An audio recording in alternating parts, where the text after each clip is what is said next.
first got here almost 8 years ago, the squad was 111. Nobody believed that we could build something that could sustain. And after we built it, and we were pretty good, the story became more of who was not going to be here and who was here. That sounds familiar to you guys. The story was always, Andrew Luck is gone, Jim Harbaugh's gone, somebody else is leaving. But as a team, we always emphasized who was there and what we could do together. The second thing is, every time we know we get a pat on the back, there's 2 more people that don't believe in us. That's part of what drives us. Not to prove everybody wrong, because that's caring too much about what people think on the outside, but to prove to each other how good we are, how good we know we can be, and that we're going to be at our best for each other. Proving other people wrong is a byproduct. That happens afterwards. But we focus on what we can do together and what we can do with that mentality of playing together, but then also wanting to beat somebody else. Once again, you guys are phenomenal. We wish you guys all the way to the championship.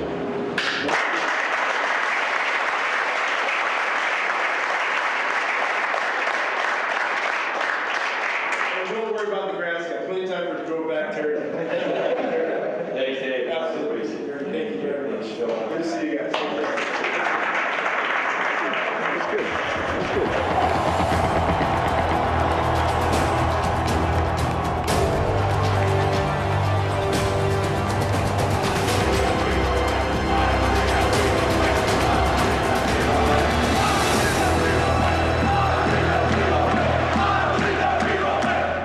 Inside, U.S. Soccer's March to Brazil is presented by El Jimador.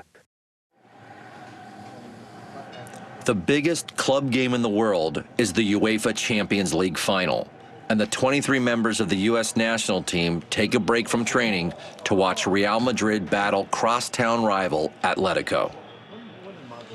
For them, the game is also a sneak preview of 4 members of Portugal's national team, including World Player of the Year Cristiano Ronaldo, whom the USA will face in World Cup group play. Who do you want to win? Seriously? Huh? Did I ask already? I have 0 preference. I don't care. And I think it would be cool if Atletico wins. So when you watch the game now, like, do you look at Ronaldo's movements and stuff since you'll be defending him? I'm kind of just watching as a fan this game, but definitely when Ronaldo has the ball. It's crazy that he's going to be playing for Portugal in a couple weeks, and you're going to be having to go against him. Ronaldo to Benzema, straight away, and Isco. He's fast. Di Maria! What a save! Goal. Bale! Gareth Bale! Oh my God, that is so lucky.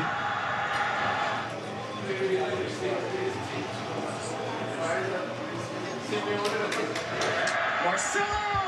And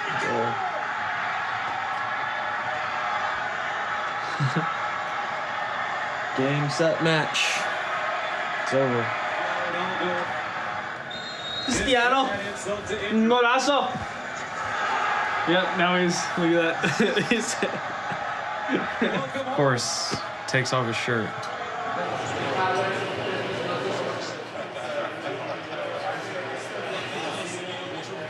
I try not to think of Ronaldo charging at me, but you know, I try to think more of, you know, me winning the ball off of him.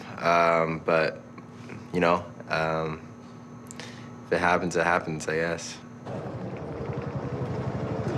Now that the battle to make the final 23 is over, a new competition among the players has begun.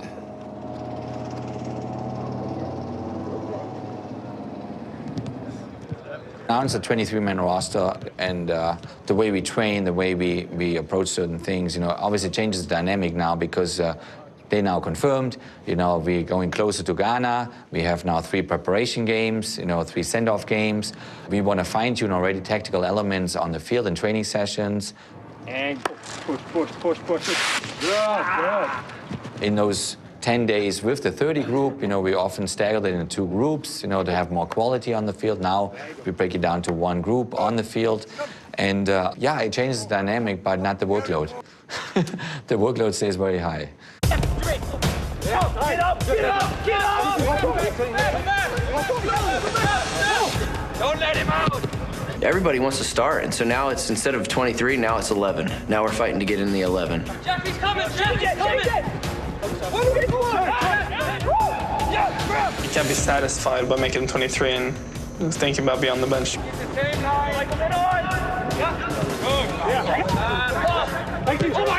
We understand that now moving forward, the scrutiny is going to be big. Stay up, positioning.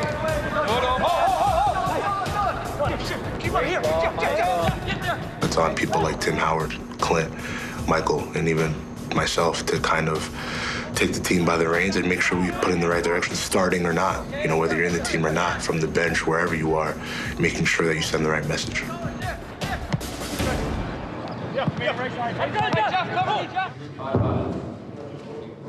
Every element of training camp is now designed to reinforce team unity, even the drudgery of gym work.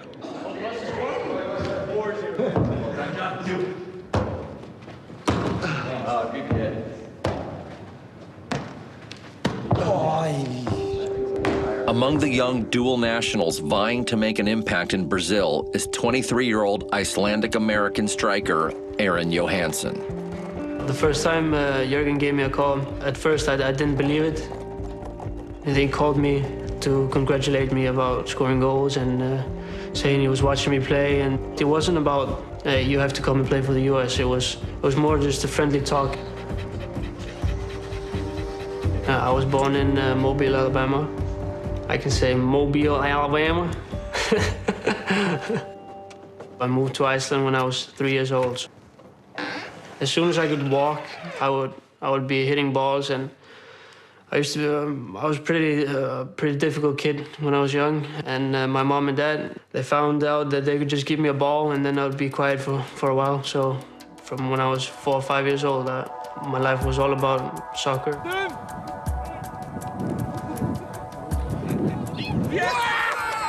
Scoring goals was my thing, and I was pretty selfish when I was young. I always used to take the ball and try to dribble everybody and try to score. And I guess it's probably helped me today.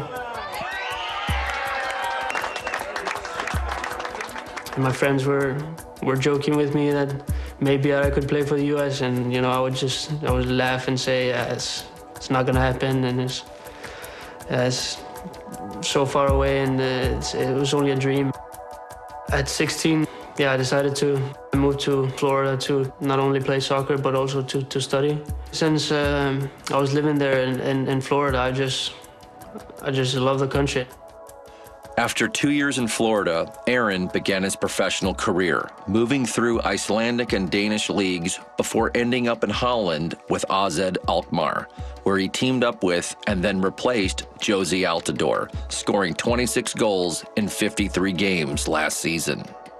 You find out real quick whether a guy can play or not. And Aron, from playing 5v2, I said, this guy's a player. You know what I mean? I said, this guy has things about him that you don't see in a lot of players, especially American players.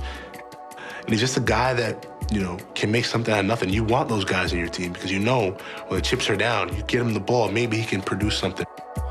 At Alkmaar, both Jozy and Aron developed under the club's director of football, Ernie Stewart. Hello, Mr. Stewart. A Dutch-American who won 101 caps as a player for the United States, scoring 17 goals, including a strike which gave the nation one of its most celebrated World Cup moments.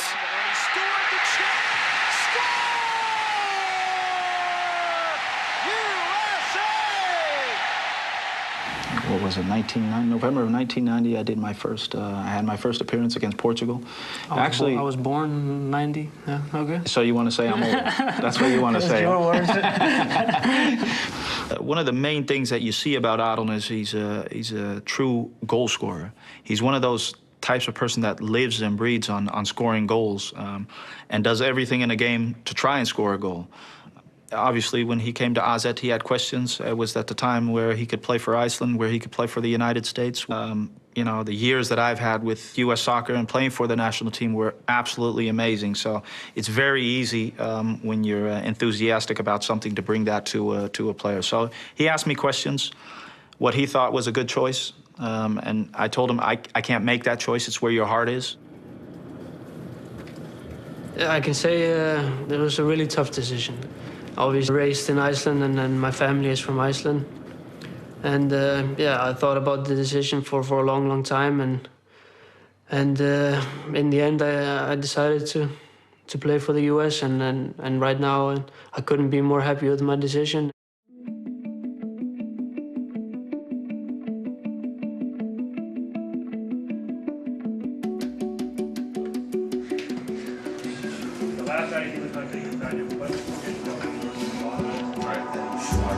You're over here. Another great. This is for the gym. Yeah. Bring this back before lunch. Okay. And this is for the game. You know, wear these sweats, shirt, these runners. This is all for the game. Yes. Oh, hey guys. Merry Christmas. My man. We got goodies. I got goodies. Brad, these are sweet, man. Yeah. Hard to get. These are sweet, bro. The last night he was not taking time to let's go get Of the 7 dual nationals on the World Cup roster, only one was born in Norway.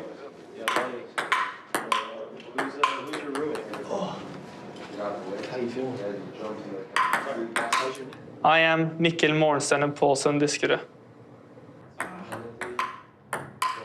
I would actually say with confidence that I am the best ping pong player here amongst the players.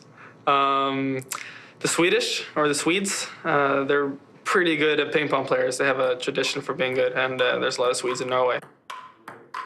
My mom, she's from Arizona, as well as her family. My father and his family is from Norway.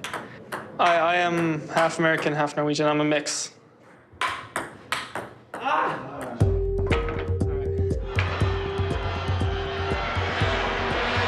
Diskerud. Oh, an outstanding! How about that? Growing up, I was in Phoenix or in California every single year, so I have very, very good connections with the States, and I feel American for sure. 1 and 2 touches, that's my game. That's how a lot of the great clubs up in Europe play. I love that style of playing.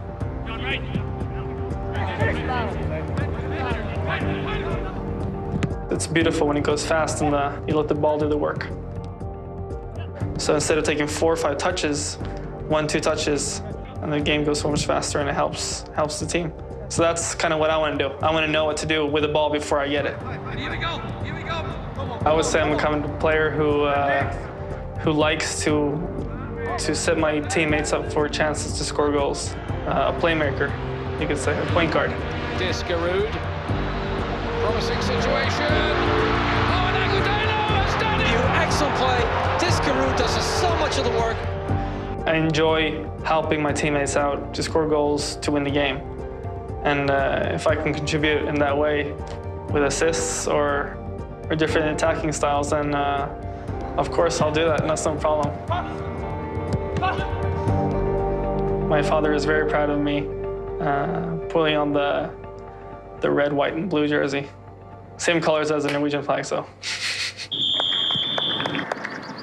Thanks, guys. Awesome. Great job. Great job.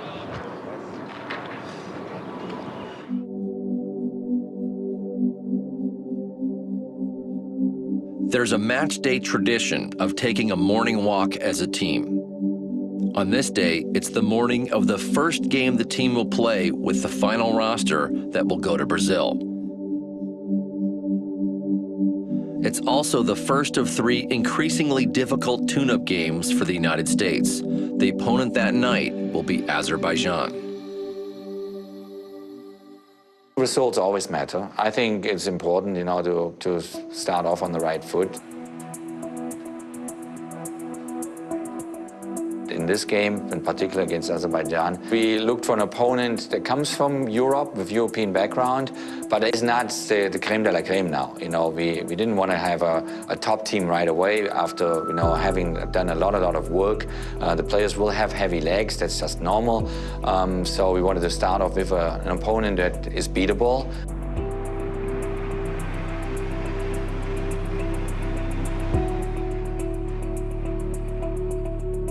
Winning is a habit. You know, you can't flick it on and off like a light switch, and we can't expect to win against Ghana and just kind of go through the motions in these games. We need to have a winning mentality.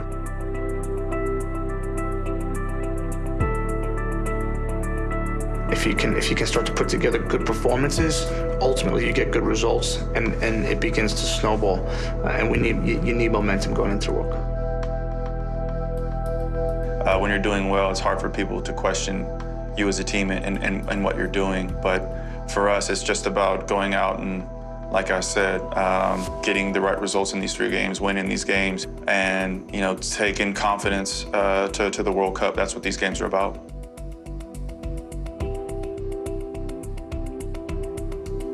You know, you've heard the cliches. It's the guy in the fight that's willing to go until he can't go anymore that'll win. So hopefully we can do that. That's always been something that we pride ourselves on, being a team that goes to the end, and I think we're definitely have to do that now.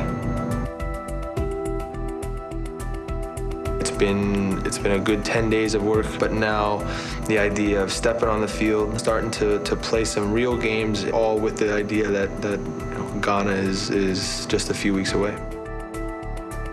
Everybody's excited. Everybody's ready to go.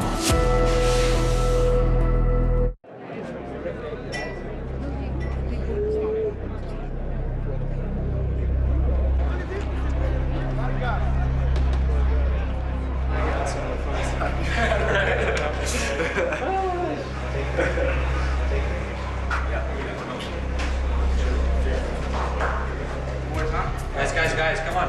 Up. We have a last second switch here. Tonight, a dramatic and late change. Jeremy Schaap can bring us right up to date. That's right, John. A late scratch from the starting lineup. We're told that Dempsey's experiencing groin soreness. He is out of the game as a precautionary measure. Guys, let's go. Come on. Starts tonight. All starts tonight.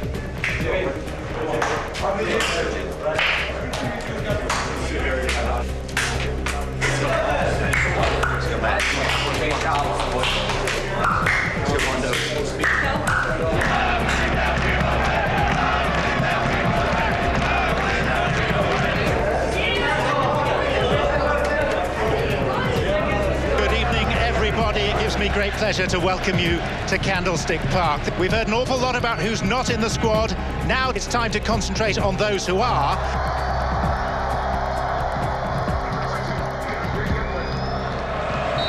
Life after London starts here.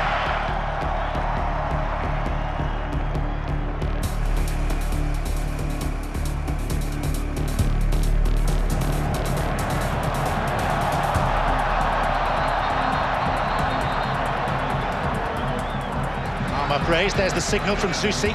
It's delivered well, Wondolowski! What a start that would have been.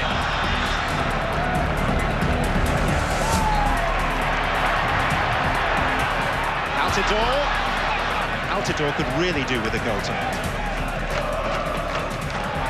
Here's Bradley. Low creeping into the US game now. Susi. Rushing off Garayev. Wondolowski!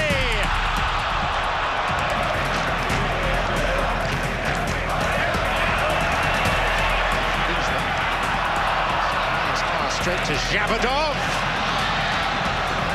Tim Howard called into action, and it was sloppy play by the US that offered the chance to Zhabadov. What are your thoughts if I ask you to sum up this first period? They've had their good chances. Easily could be 1-2-0 with Chris Wondolowski.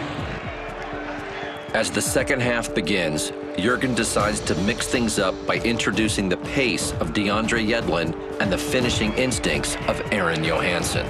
Plenty of interest in these changes. One of the babes in the squad, DeAndre Yedlin, 20-year-old from Seattle. And Aaron Johansson, who's been scoring bucket loads of goals for AZ in Holland.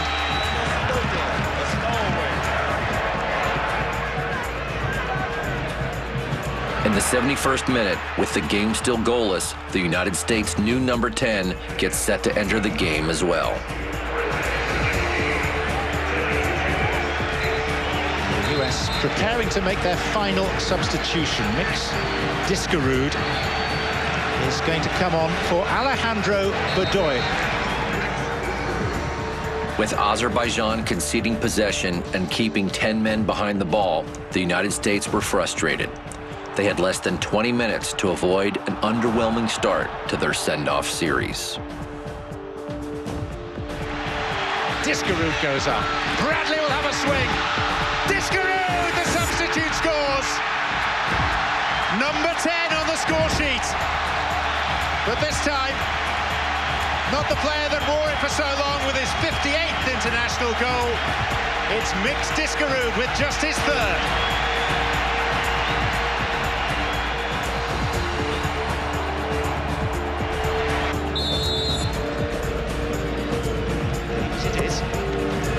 Uses it well, and Johansson makes it too.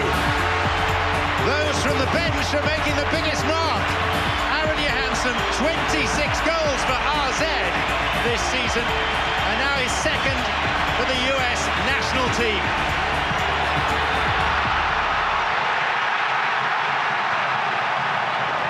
A 2-0 victory for the US men's national team, with second half goals off the bench from Mix Diskerud, Johansson.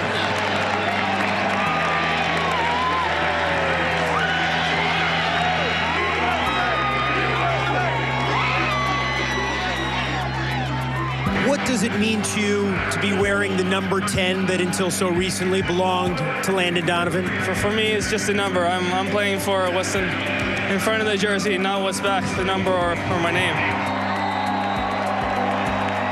When it comes to Landon, I feel like I'm just borrowing it, and I'm sure we'll play it together someday, and then he'll get it back.